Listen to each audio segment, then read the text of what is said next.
Simon & Schuster Audio and Grove Atlantic present Willful Behavior, a Commissario Guido Brunetti mystery by Donna Leon, narrated by Stephen Crossley.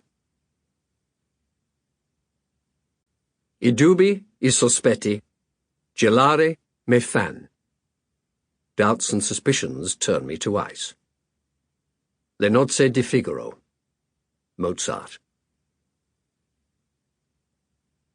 1. The explosion came at breakfast.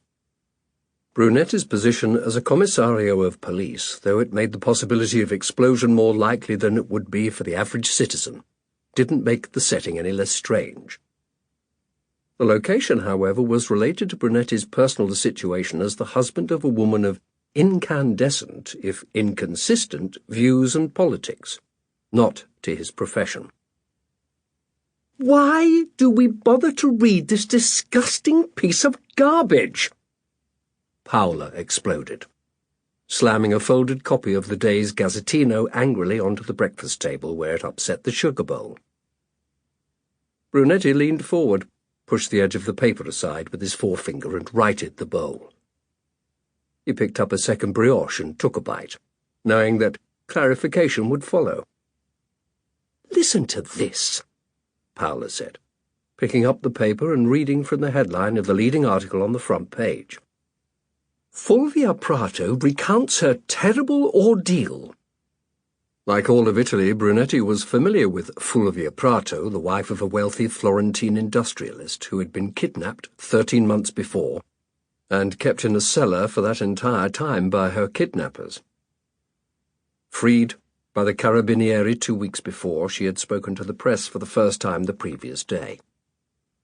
He had no idea what Paola could find especially offensive in the headline. And this, she said, turning the paper to the bottom of page 5. EU minister confesses to sexual harassment in her former workplace. Brunetti was familiar with this case as well.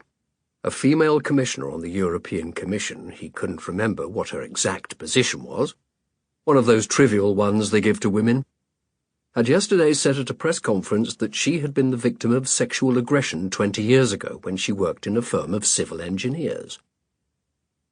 A man who had learned patience in his more than 20 years of married life, Brunetti awaited Paola's explanation. Can you believe they'd used that word?